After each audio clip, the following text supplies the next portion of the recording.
Hello, doctor. So now we are going to discuss breaking bad news stations. So breaking bad news is a very, very important part of communication skills. I would say that breaking bad news is basically the epitome of communication skills. Like if you master breaking bad news stations, then you have mastered your communication skills. Okay.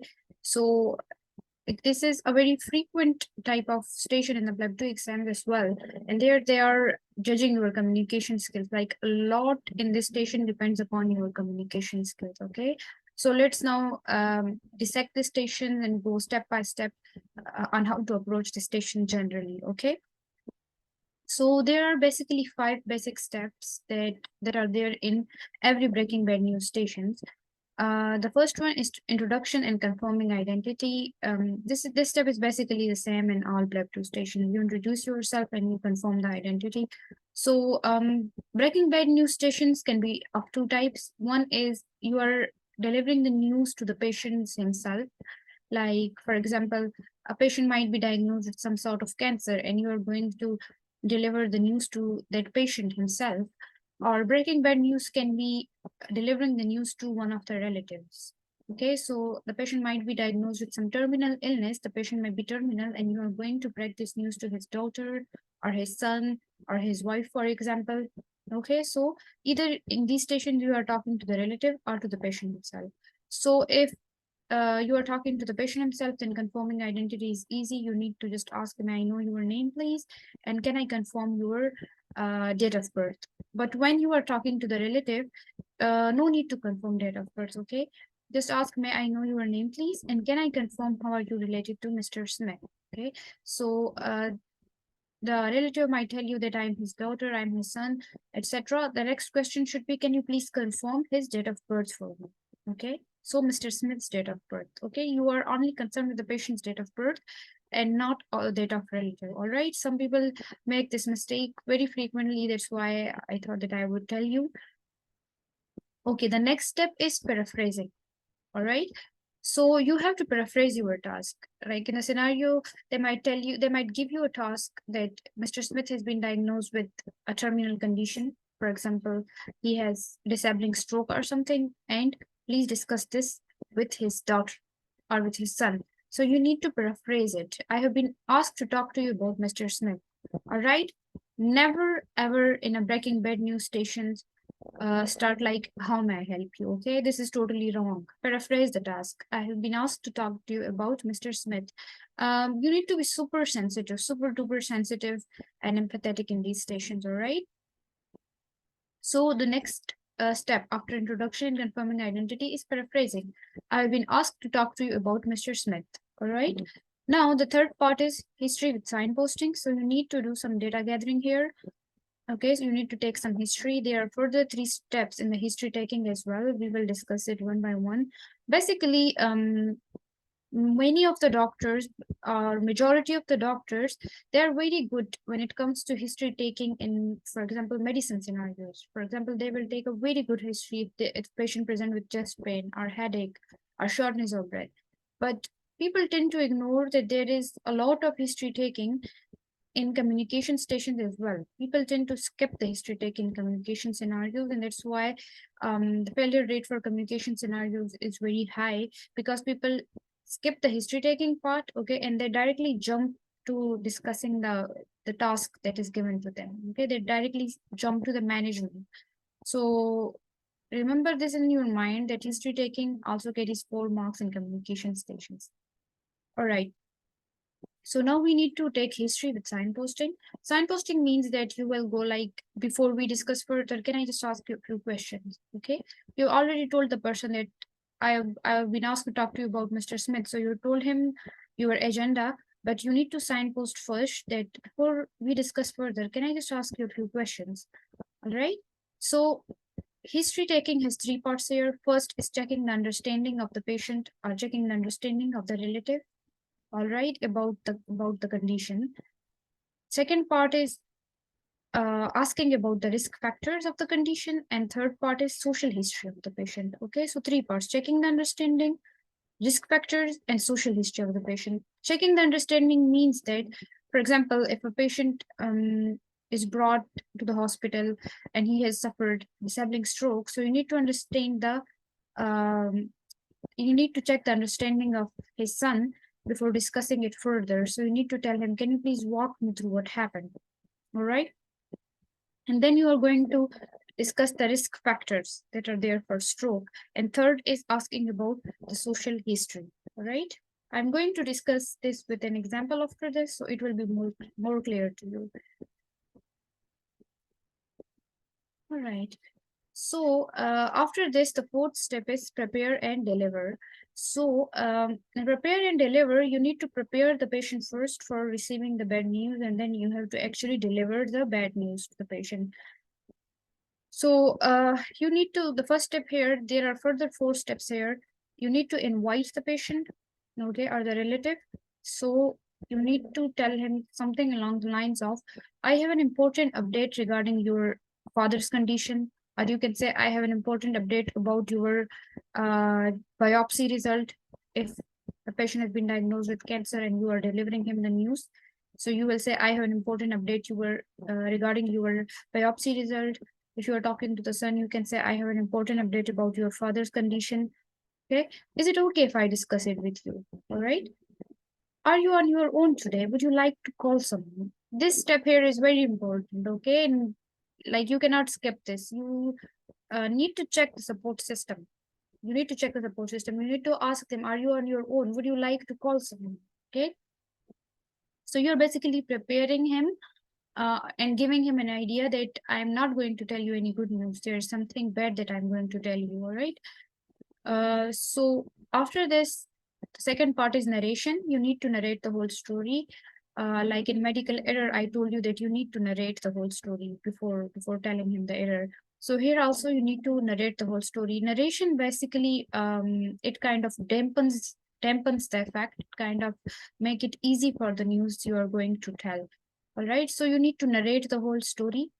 Okay, but you do not tell the message. Save the message for the end.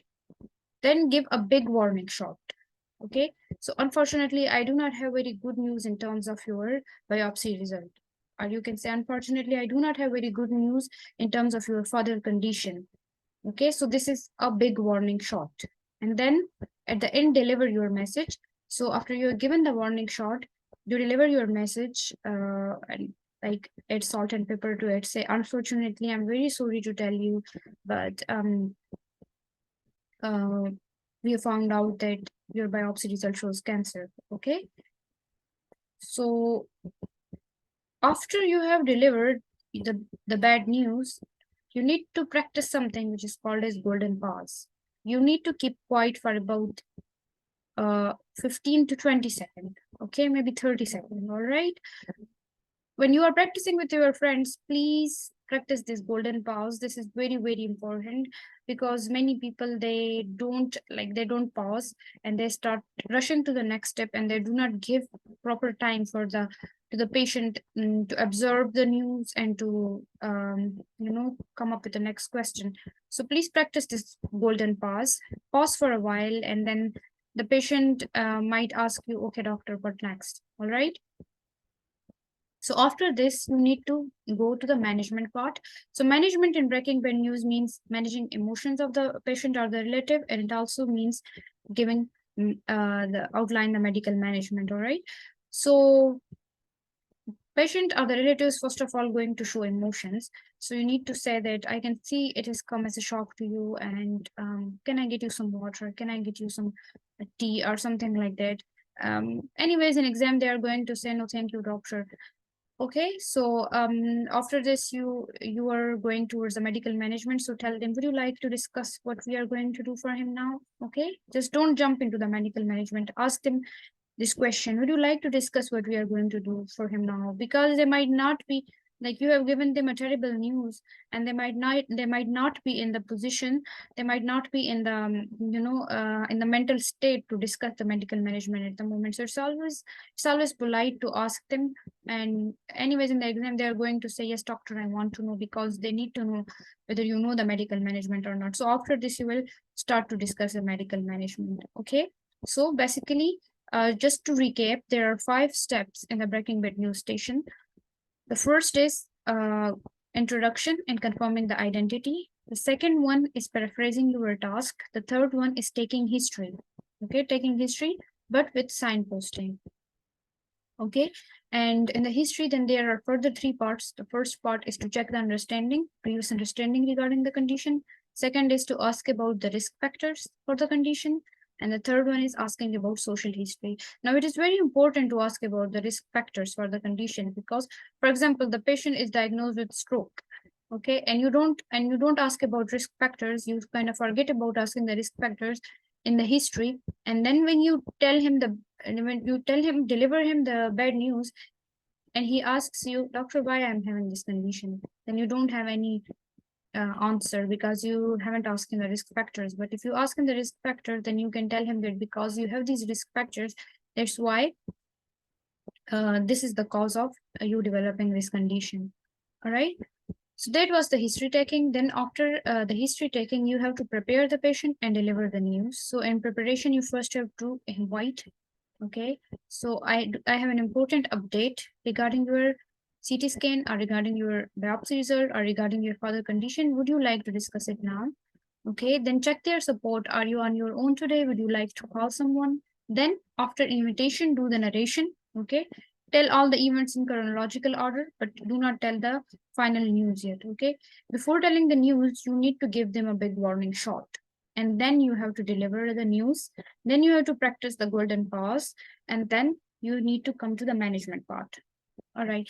Now let's go through one of the examples of breaking bad news. So basically, I'm going to discuss with you one of the scenarios which is there in Aspire Knowledge. Okay. Okay, so in this scenario, the scenario goes like Mr. John Smith collapsed at home. Okay, he was brought to the hospital by an ambulance. And when CT scan was done, the CT scan showed that there has been a massive hemorrhagic stroke in his brain, right?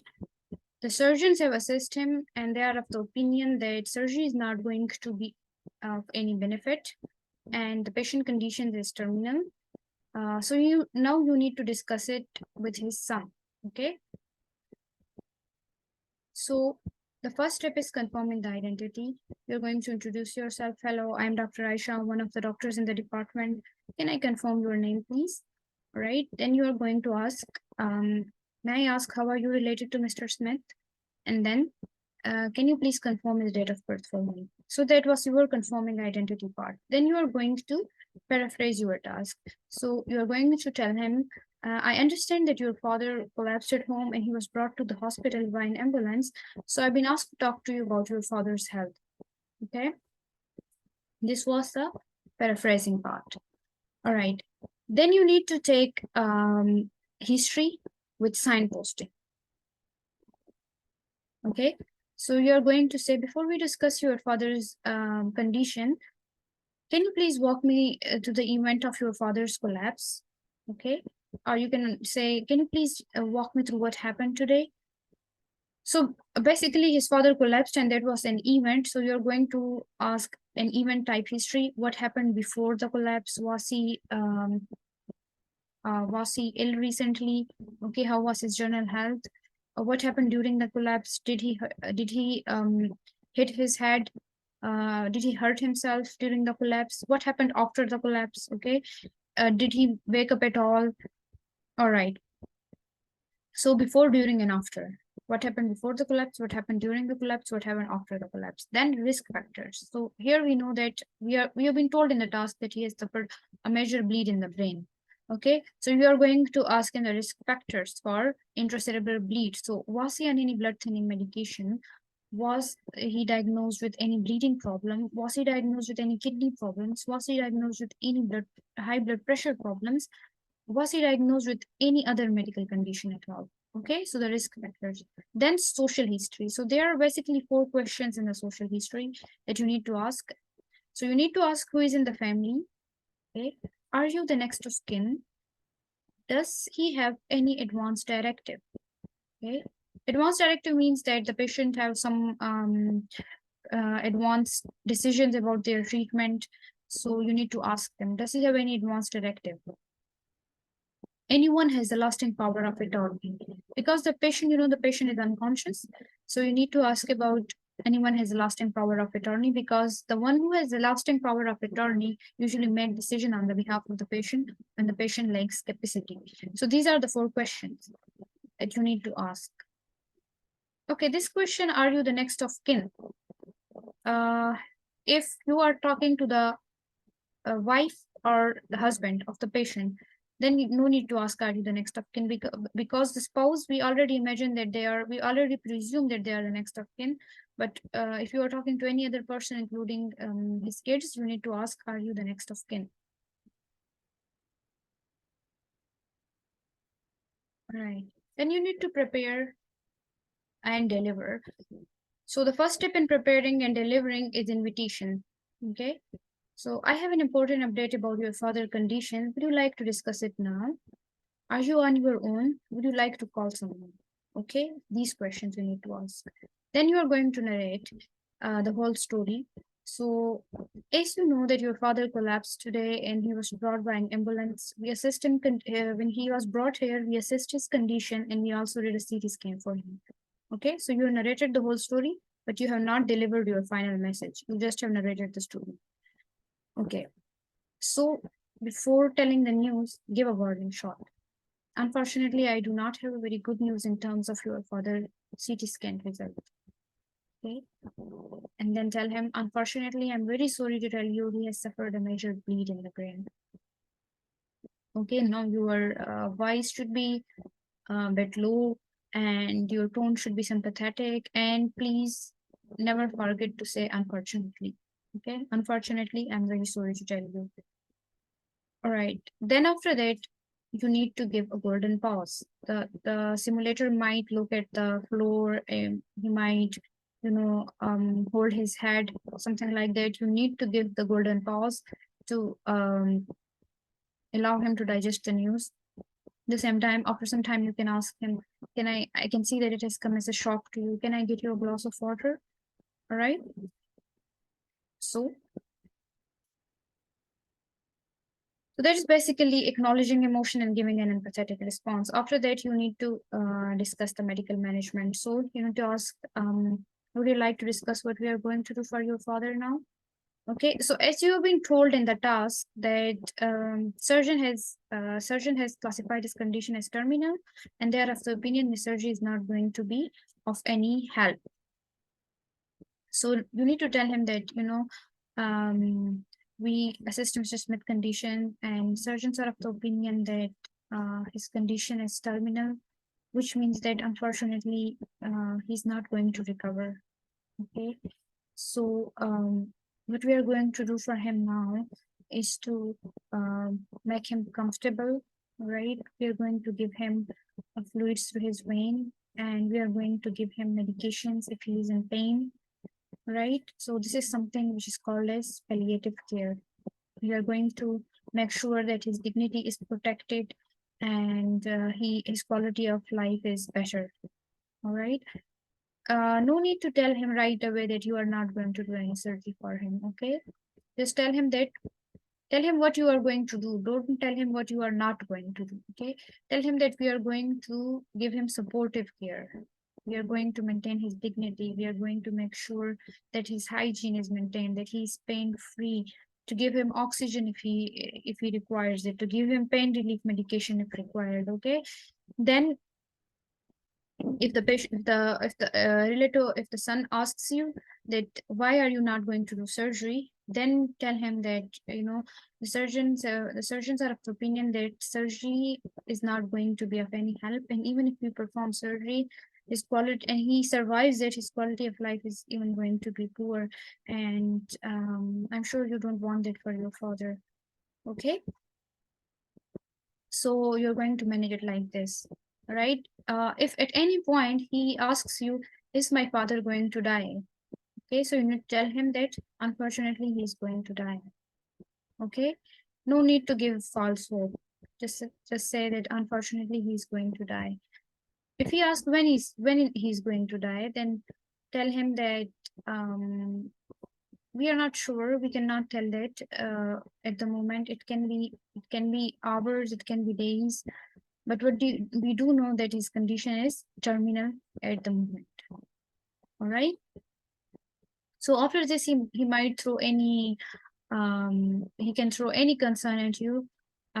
Just try to address that concern.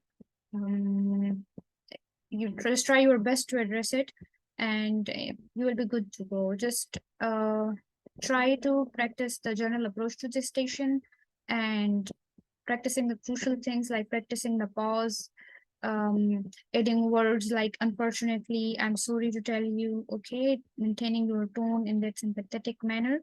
So you're going to pass the station. So that was all for today. And after this, we might discuss the angry patient approach.